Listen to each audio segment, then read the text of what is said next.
In a world that never stops scrolling, where every second is a battle for our focus, attention has become the rarest treasure. Between likes, reels, and endless feeds, most of us don't even realize how much of our life is slipping away, one swipe at a time. But sometimes all it takes is one moment of silence to wake up. This is the story of Ravi, a city boy who came to the mountains looking for peace and found something far greater. Ravi is addicted to his phone, always scrolling social media, comparing his life to others, feeling anxious and unfocused. His parents, concerned about his screen time, had sent him to a monastery for a week-long digital detox retreat. He didn't want to be there. His eyes were glued to his phone even as he stepped out of the car, his face a mask of teenage annoyance. No signal? Seriously? He mumbled to himself. What am I supposed to do here? Talk to trees? Just then, an old monk named Tenzin approached, his face etched with kind wrinkles and a gentle smile. Welcome, young man. Leave your shoes and your phone at the door. Ravi looked up, shocked. Wait, my phone? You mean, like, forever? Tenzin grinned, his eyes twinkling. Just for now. Let's see who you are without it. That first day was torture. Absolute torture. No music. No memes, no scrolling, just silence. An endless, deafening silence. Ravi's hands kept twitching, instinctively reaching for a phone that wasn't in his pocket.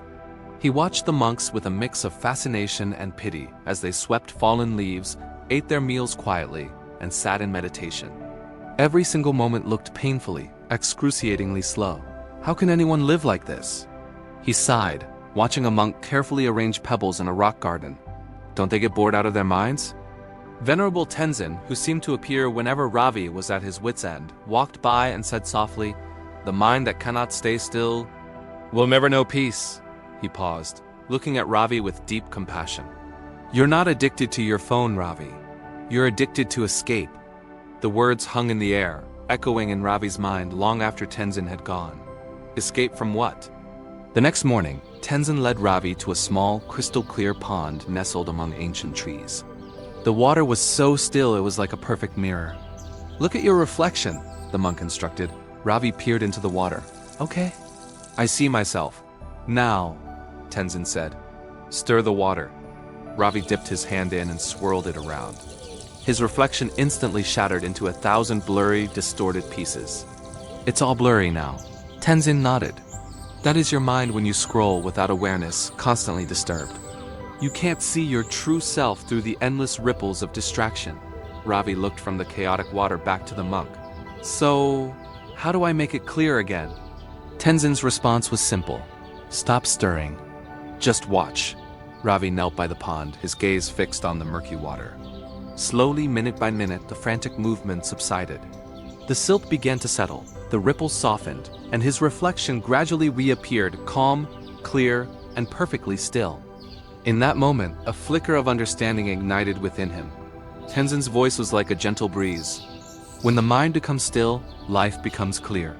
Days passed.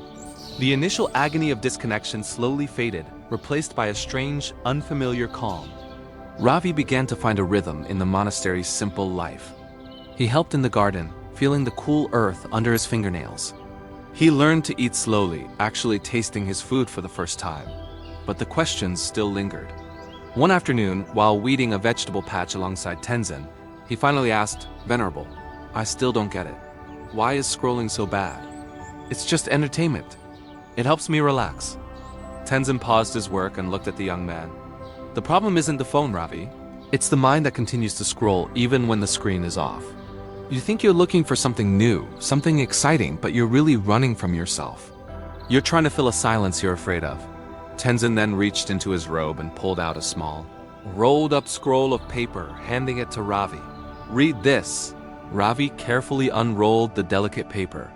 Written in beautiful flowing calligraphy were just a few words. Your attention is your life. He read it again, whispering the words. Attention is life. The sentence landed not just in his mind, but deep in his soul. All those hours spent staring at a screen. Where was his life going? That evening, as the sun began to set, casting long shadows across the valley, Ravi sat alone by the river. For the first time in years, he wasn't looking for a distraction. He simply sat. He noticed the melodic sound of the water flowing over stones, the softness of the wind on his skin, the gentle rhythm of his own breathing. He wasn't bored.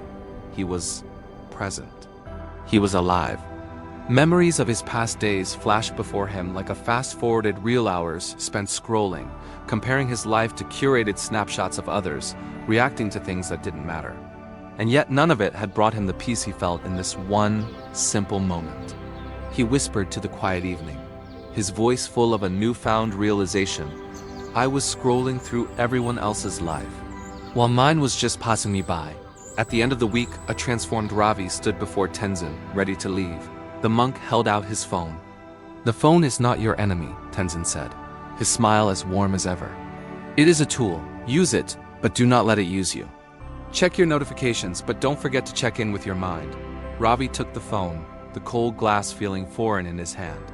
He looked at Tenzin and smiled, a genuine, heartfelt smile. I think I finally understand. It's not about cutting out technology. It's about controlling my attention. Exactly, Tenzin affirmed.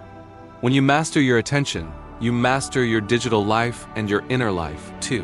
When Ravi returned home, his friends noticed the change immediately.